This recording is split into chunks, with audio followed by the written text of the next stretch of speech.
नमस्कार, स्वागत है बिहार समाचार में। आइए देखते हैं बिहार की 10 फटाफट बड़ी खबरों को।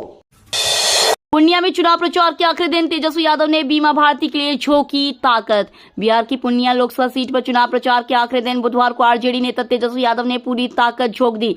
आरजेडी प्रत्याशी बीमा भारती के समर्थन में तेजस्वी ने रोपोली में रैली की। इस दौरान उन्होंने कहा कि बीमा भारती के नाम में ही बीमा है, इसका मतलब है कि इन शॉर्ट पूरे पूर्णिया का बीमा हो जाएगा तो सब सुरक्षित रहेंगे। पूर्णिया से निर्दलीय चुनाव लड़ रहे पप्पू यादव का नाम लिए बिना तेजस्वी यादव ने निशाना साधा। उन्होंने कहा कि वे रोड शो में आरजेडी कार्यकर्ताओं को परेशान कर रहे हैं। पूर्णिया में लोकसभा चुनाव प्रचार का शोर बुधवार को थम गया। यहां दूसरे चरण में कल मतदान होना है।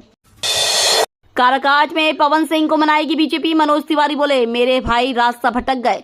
बिहार की काराकाट लोकसभा सीट से निर्दलीय चुनाव लड़ रहे भोजपुरी स्टार पवन सिंह को बीजेपी मनाएगी। बीजेपी सांसद मनोज तिवारी ने यह बात कही है। तिवारी ने कहा है कि उनके भाई पवन सिंह राष्ट्रवादी हैं और रास्ता भटक गए हैं। हम उनसे बात करके मनाने की कोशिश करेंगे। बता दें कि पवन सिंह को बीजेपी ने पश्चिम बंगाल की आसनसोल लोकसभा सीट से टिकट दिया था। बाद में उन्होंने टिकट वापस कर दिया और बागी होकर काराकाट से निर्दलीय चुनाव लड़ने का ऐलान कर दिया। इससे आरएलएम प्रमुख उपेंद्र कुशवाहा की मुश्किलें बढ़ गई, जो काराकाट से एनडीए के प्रत्याशी हैं।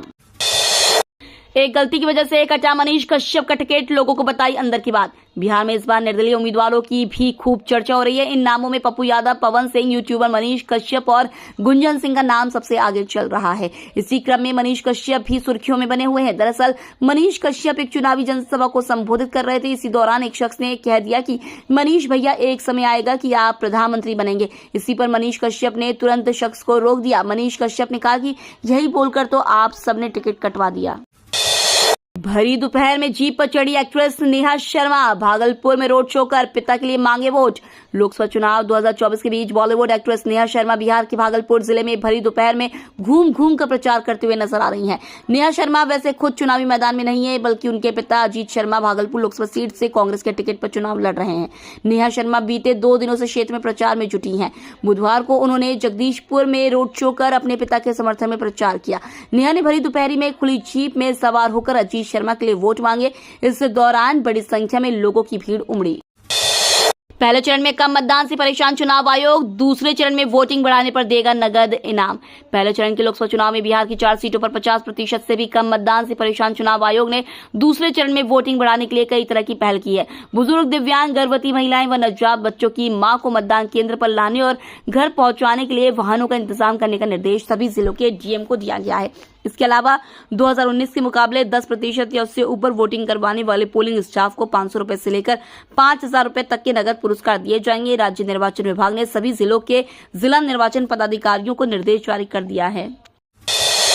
किशनगंज में बरसे ओवैसी, बोले पीएम की मुसलमानों से नफरत की गारंटी, दंगे हुए तो नरेंद्र मोदी जिम्मेदार।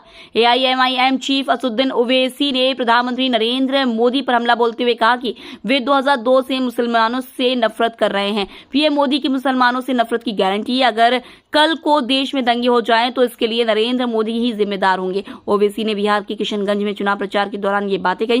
किशनगंज लोकसभा सीट से ओवैसी की पार्टी एआईएमआईएम के प्रत्याशी अख्तरुल ईमान चुनाव लड़ रहे हैं। यहाँ दूसरे चरण में कल मतदान होना है। चुनाव प्रचार के आखिरी दिन ओवैसी ने ईमान के समर्थन में किशनगंज में पूरी ताकत झोंक दी। नए क्रिमिनल लॉ को केंद्रीय गृह मंत्रालय ने 1 जुलाई से लागू करने का दिया निर्देश। 3 नए क्रिमिनल कानून 1 जुलाई से लागू होंगे। इसे लेकर केंद्र सरकार ने अधिसूचना जारी कर दी।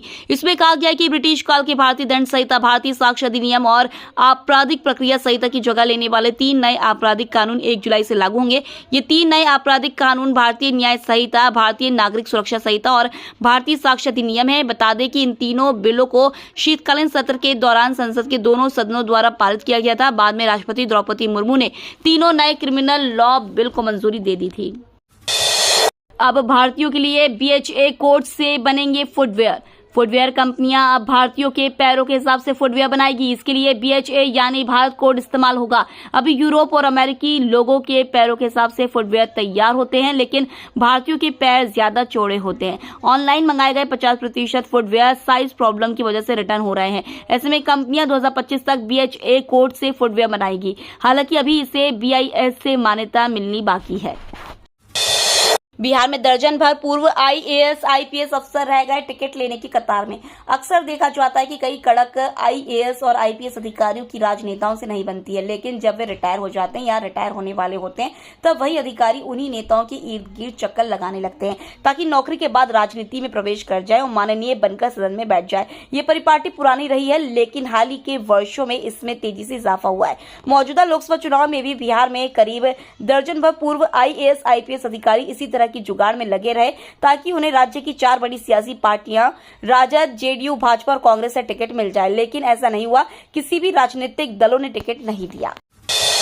ईसी का बड़ा एक्शन, पीएम मोदी के खिलाफ जांच शुरू। ईसी ने बड़ा एक्शन लेते हुए पीएम मोदी के संपत्ति बांटने वाले बयान की जांच शुरू कर दी है। विपक्ष ने पीएम मोदी के बयान पर कांग्रेस के मैनिफेस्टो को लेकर झूठ फैलाने, हेट स्पीच और आचार संहिता के उल्लंघन के आरोप लगाए थे। पीएम मोदी ने इस भाषण के दौरान कांग्रेस के मैनिफेस्टो और पूर्व पीएम मनमोहन के पुराने बयान को जोड़कर कहा था कि कांग्रेस सत्ता में आई तो लोगों की संपत्ति मुस्लिमों को बांट देगी।